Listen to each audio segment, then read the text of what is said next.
Thanks a lot, everyone, and thanks, Ian, for the question. I hope everyone can hear me okay now. Sorry about the technical difficulties.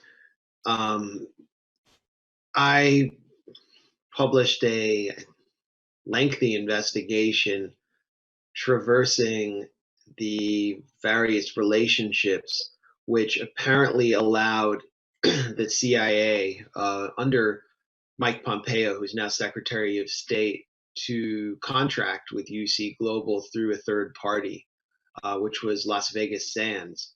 This is the company of Sheldon Adelson.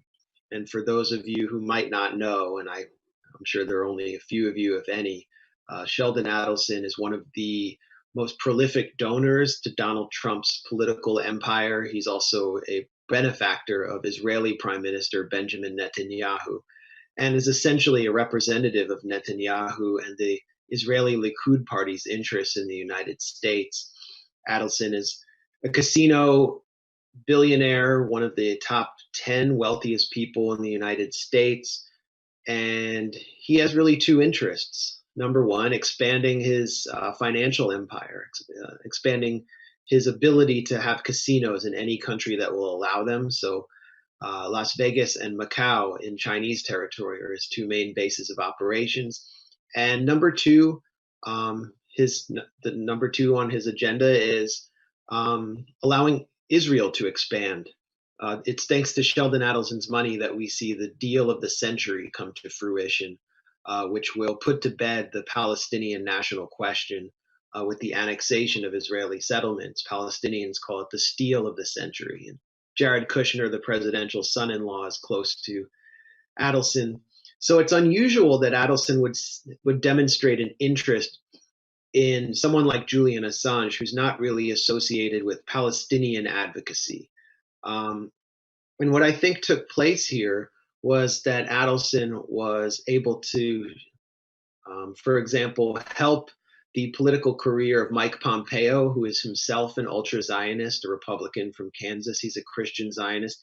Get him into the CIA and assist the national security state as he expands his financial empire. I drew a connection between Sheldon Adelson's work on behalf of the CIA and FBI in the past and what took place around the Ecuadorian embassy in London. It was actually an article reported first by The Guardian in 2015 relating to an operation that took place at Adelson's Las Vegas Sands in 2010 in Macau, where, according to a private intelligence report produced by gambling competitors of Adelson, the CIA was operating out of Las Vegas Sands, monitoring Chinese officials who were blowing lots of money on, at the card tables. They would approach these officials and seek to blackmail them into becoming informants, a classic blackmail operation. So there seems to be a long-running relationship between the CIA and Adelson's operations. But in 2016, when Donald Trump became the presidential frontrunner, the relationship intensified, and it took place when David Morales,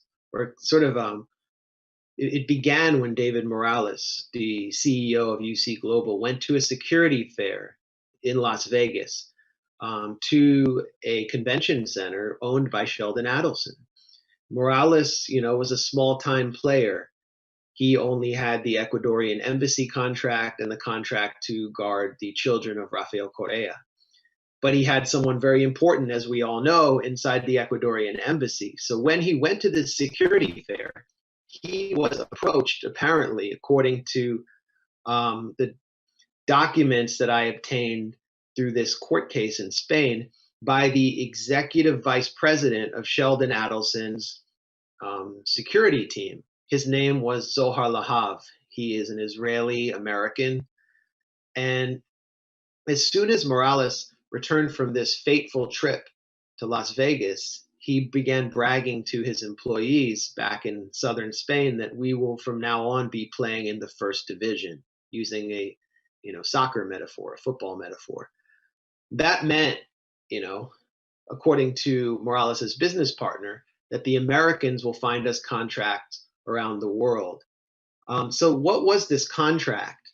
The contract was technically to guard Sheldon Adelson's $70 million yacht, which is called the Queen Mary, named after Adelson's wife, Miriam. It's the most, I think, expensive yacht in the world. And so the funny thing about the contract was that Adelson already had a 24-hour, 7-day-a-week security team to guard his yacht, to guard his family. They followed him everywhere, and Lahav oversaw the whole thing. So why did he need David Morales? The reality appears to be that the CIA of Mike Pompeo needed cover for an operation which Stefania accurately described as a dirty war. And we know what took place around the Ecuadorian embassy. Um, so it was basically Adelson's security team providing the cover, acting as a third party. And you know, if you're familiar with the way the CIA or other intelligence agencies run black operations around the world, they often rely on friendly oligarchs or friendly billionaires to kind of give them the money up front, give them the cover. But this one was a little bit different because you had Zohar Lahav actually kind of running the operation on a day-to-day basis. I obtained phone logs from Morales' phone, text messages, emails that show him kind of in constant contact with Lahav. And I've subsequently acquired documents that show that they were very close friends. Then there's another figure. Deepa actually wanted me to emphasize this figure who's very, previously unknown, but very influential, who was the head of global security for Sheldon Adelson. His name is Brian Nagel. And it appears that Brian Nagel was involved in this operation to install the cameras in the Ecuadorian embassy that recorded not just video material, but sound as well, and to deceive the Ecuadorian security services, SENAIN, by setting up a separate server for those that Morales referred to as the American friends. So quickly, who is Brian Nagel? Aside from working for Sheldon Adelson, he was the assistant director of the U.S. Secret Service. The U.S. Secret Service is usually associated with, grim bodyguards who speak into their sleeves while they're wearing aviator glasses and guarding the president. But they don't just guard the president. They are the top cybersecurity agency in the U.S., and that is thanks to the work of Brian Nagel. After 9/11, starting in the late 90s, Nagel set up the agencies or the outfits that would bring at the FBI, U.S. intelligence services, private cyber experts, companies like H.B. Gary, for example, might have been involved to fight what they called cyber crime.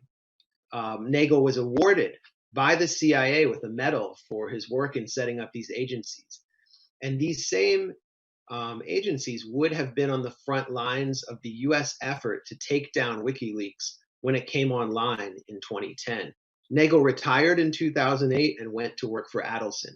So he seemed like the perfect person to work hand in glove with Mike Pompeo's CIA to manage an operation like this. And so you heard Stefania talk about having her backpack searched, having her phone open. This happened to every journalist who visited.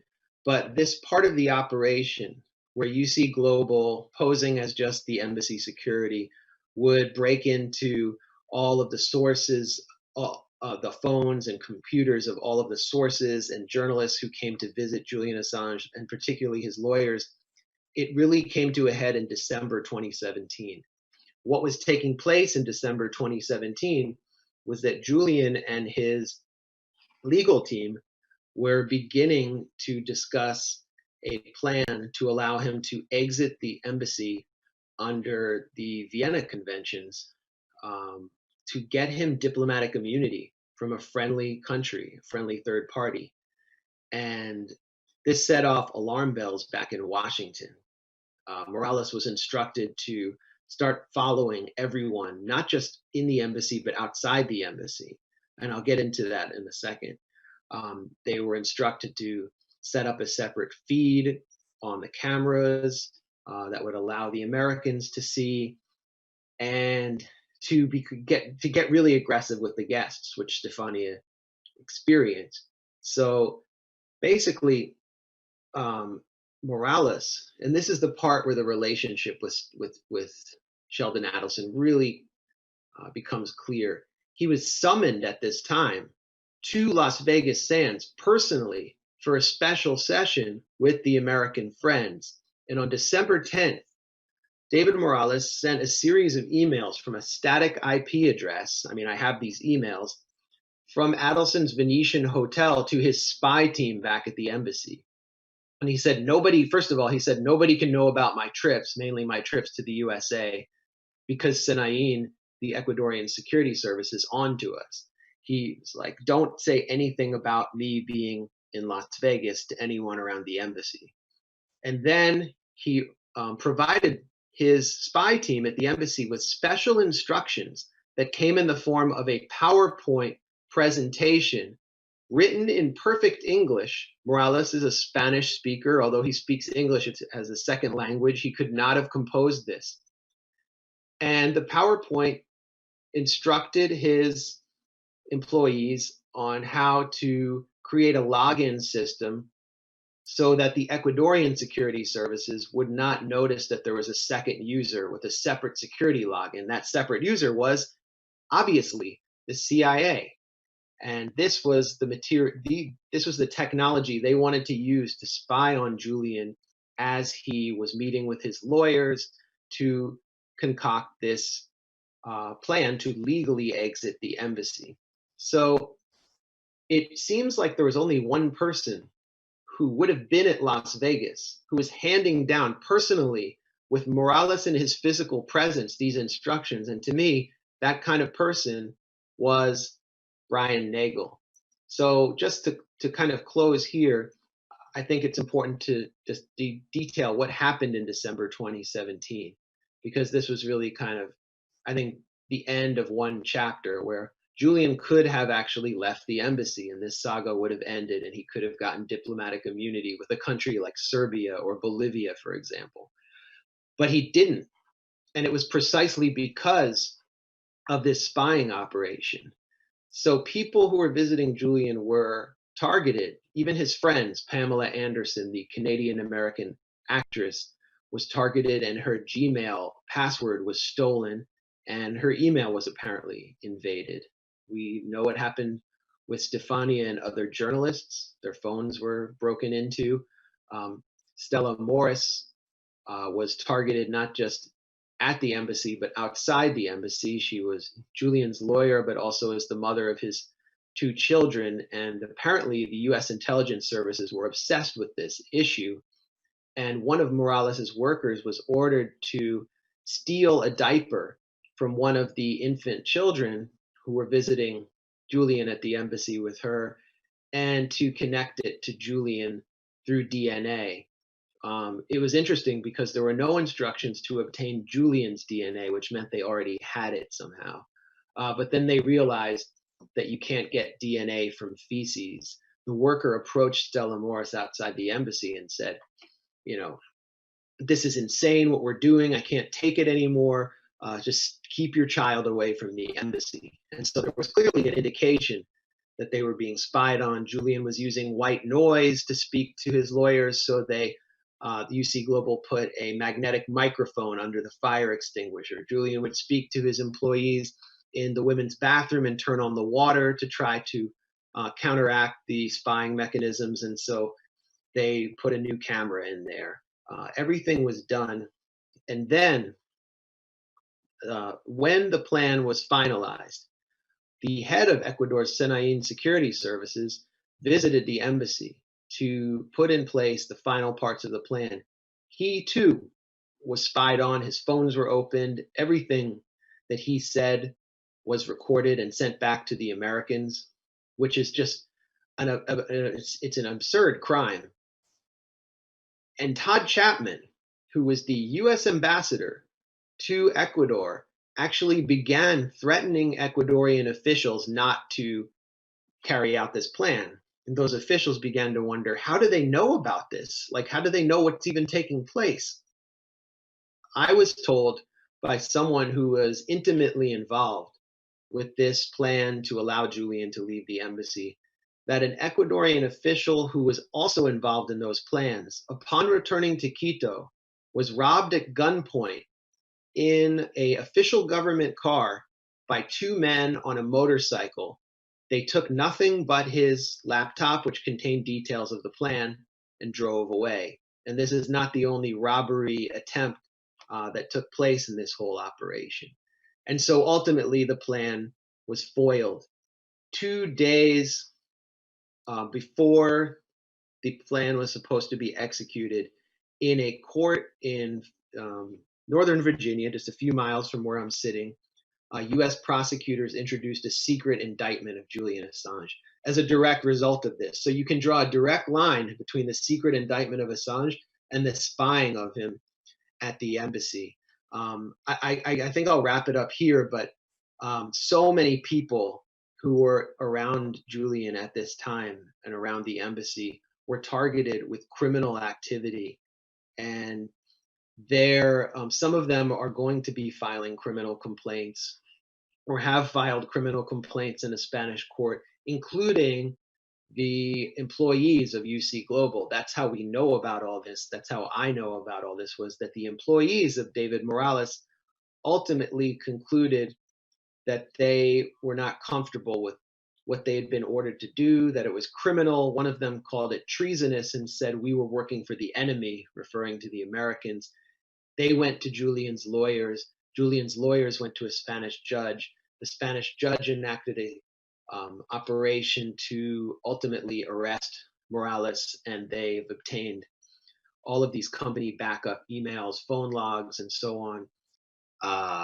If you look at the reporting of CNN, you will see just straight up falsehoods, which claim that it was not the US spying on Julian Assange. It was actually the Ecuadorian government. And it was the Ecuadorian government that was upset. And they were claiming that, he was basically running this Russian hacking operation out of the embassy. So I think, there was a concurrent operation of misinformation and disinformation being run in order to provide cover and give interference to the Americans while they were waging their dirty war on Julian and his sources, lawyers, journalists, and friends.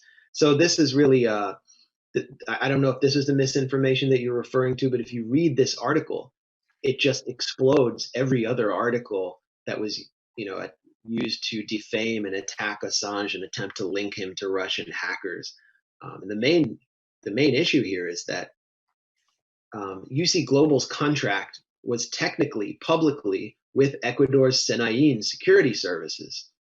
They were given the contract because Senain officials could not easily travel back and forth into the Schengen zone, into Europe, to provide security themselves. But UC Global was an EU company based in southern Spain. They already had the contract with Correa's children, and so that's why they ultimately were approached by the CIA. But they were violating their contract with Ecuador and secretly working for the Americans via Sheldon Adelson. And none of the reporting up until this Spanish case, which was initiated in late 2019, none of the reporting acknowledges this. It's all false, and it all claims that all of these images that we see of Julian meeting his friends and everything that was learned was gathered by the Ecuadorians. That's just false. So that to me is the worst piece of misinformation. And now that, by the way, now that I've published this and laid it all out there for everyone to see, where's the mainstream media? Where is corporate media on this? I understand that they're privately very interested in this, but if you look on Twitter, no mainstream journalist dared to touch this story. None of them corrected the record. None of them updated their stories, which were previously false. And that to me is a separate scandal about how the media has treated the criminal operation run against Julian Assange, which is to simply Yeah. more or less ignore it. To your question, this was another disturbing detail that came out of the Spanish case, which is, that according to UC Global, according to a testimony by a protected witness, who I believe was a former business partner of David Morales, who quit the business because they were disgusted with what was taking place around the embassy. A plan was put forward to either enable the kidnapping of Julian Assange. I think this was in early 2018 by leaving the door of the embassy open and then allowing a kidnap team to enter. And poisoning him was also a proposal put forward. And this led to, a really vehement protest by UC Global employees, including those who were the spies at the embassy. And they said, Morales, you're taking us down a really dangerous path here. This is, not what we signed up for.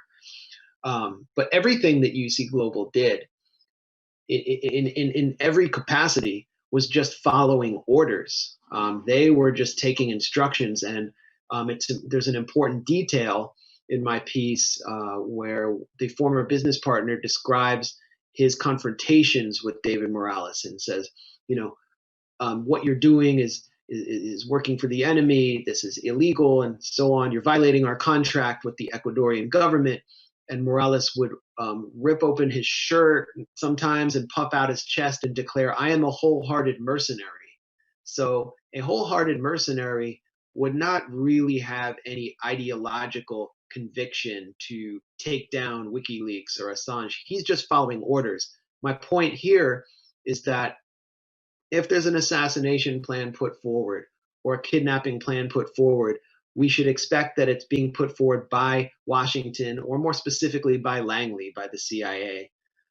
So yeah, I should have mentioned those details earlier. There were a few more questions in the chat I wanted to address. One is that we should interview Fidel Narvaez, and I want to point viewers to an article that Fidel contributed to us at the Grayzone, thegrayzone.com, after Julian Assange was smeared in April 2019 after coming out of the embassy by the new embassy staff put in by Lenin Moreno, the kind of neoliberal leader who is following the dictates of Washington and the IMF. And they said that he smeared feces on the walls and abused embassy staff. It's just classic, CIA disinformation. And Fidel did a great job of taking down that misinformation. So I point everyone to that article. It's a good piece to share if you're ever confronted with this misinformation. And I think there's definitely room for it. I think, he's someone that I think other voices in the U.S. should hear from more. Those who have been, sympathetic to Julian. It's really hard right now to actually get the media to pay attention to this. Yeah, I actually have I have the images of Ellen Nakashima, the Washington Post correspondent's phone, that were taken by UC Global as they opened it and took all of the information they would need to hack into her phone. I have images of Anthony Lowell Bergman, who was the New York Times correspondent, being spied on inside the embassy. And we hear complete silence from these media institutions about this taking place. As Stefania said, if Vladimir Putin and his intelligence agencies were behind this, it would be a gigantic international scandal. It's really remarkable how the US media, which poses as independent, the Washington Post says on its banner, democracy dies in darkness, is so willing on an almost individual level to shroud this case in darkness. It almost makes you question whether it's real, because it's so scandalous, it's so criminal, and they won't touch it. I'll provide one more detail before I go that relates to something Stefania mentioned, which was that Balthazar Garcon, who was the head of Julian Assange's legal team, was followed by UC Global spies when he went to pick up the former Ecuadorian president, Rafael Correa, at Barajas Airport in Madrid, Spain. I actually have a intelligence report that was apparently personally written by David Morales in English on following them. And why was it written in English? I mean, he wasn't writing this for the Ecuadorians. It's obvious he was writing it for American intelligence. They were photographed inside Garzon's home. You know, this was taking place outside the embassy, targeting former world leaders and the lead lawyer for a publisher who had not been convicted of any crime at that point. And according to a former UC Global employee, in November 2017, again, remember, Morales is just following orders here. He proposed breaking into the Madrid office of Baltasar Garzon in order to, in the words of the employee, obtain relevant information about Mr. Assange and give it to the Americans. Okay, this is November 2017. December 18th, 2017, El País, the Spanish daily, reported that 3 hooded men dressed in black broke into Garzon's office, took no money, but according to the paper, shuffled through documents. So put 2 and 2 together here. This is a global criminal ring, pretty obviously being run by the CIA against lawyers, against journalists, completely subverting freedom of speech around the world, attorney-client privilege, all to destroy a publisher who embarrassed them. And once again, American media is allowing whatever's left of democracy to die in darkness. Thanks, Max. We have a question from Joe Lauria at Consortium News, who asks, how did the Americans get Ecuador to cancel the immunity plan? And do you have any details, Max? So last question for you before you and Stefania have to head off. I'm hoping Stefania will stay for a few minutes longer if she can. Thanks, and thanks to Joe for everything Consortium News is doing on this issue. Well, as I said before, basically the spying on the embassy and Julian and his legal team enabled the U.S. to foil the plan to get Julian diplomatic immunity so he could leave the embassy under the auspices of the Vienna Conventions. This was a secret plan. It required total secrecy. It appears, based on what I know about the plan, that Julian was just going to get in a car awaiting diplomatic vehicle one day, and he was going to be out of there. And if anyone wanted to arrest him, they would have to completely violate the sanctity of diplomatic immunity and sovereignty, and it would have created a massive international incident. It would have been, tantamount to an act of war. And so the secrecy of the plan was completely disrupted. Therefore, if Julian had stepped foot outside the embassy, he could have just been arrested then. So that's what I think took place. And as I mentioned, Todd Chapman, who was then the U.S. ambassador to Ecuador, was actually threatening Ecuadorian officials about the plan. I think revoking the immunity in relation to allowing the British to enter the embassy. Well, this was political as well. I mean, this is almost unprecedented, and we have to recognize we've done a ton of reporting on what's taking place in Ecuador at the Grayzone. Lenin Moreno, who was the successor to Rafael Correa, and I know Fidel can probably speak with more authority about this, was basically what Correa correctly called a Trojan horse for the U.S. and the IMF. He had an IMF loan being dangled before him that the U.S. controlled, and he was being told, give up Assange. And what he has subsequently done since coming in is arrest Jorge Glass, the former vice president of Correa, sentence Correa in absentia to 8 years, basically targeting all of his political enemies who also happened to be people the U.S. was targeting. And on the same day that Julian Assange was arrested, April 11th, Ola Bini, a friend of Julian Assange, was arrested by Moreno's security services inside Ecuador and denied any due process for weeks and weeks. So basically, you had someone come in Ecuador who was a vassal of Washington, who willingly allowed the sovereignty of his country to be violated by a foreign police force, the British police, which were itself controlled basically by the US Department of Justice. If you scroll to the end of my piece, you'll see photographs taken inside the courtroom during the first round of hearings on Julian's extradition. And someone who was inside the court provided me with photos of Americans in the courtroom who were seated behind the British prosecutors, basically whispering instructions into their ears, who appeared to be US Department of Justice employees. So the US is running this whole case. The whole thing is run by US intelligence, as far as I can tell. And that means Lenin Moreno's government as well.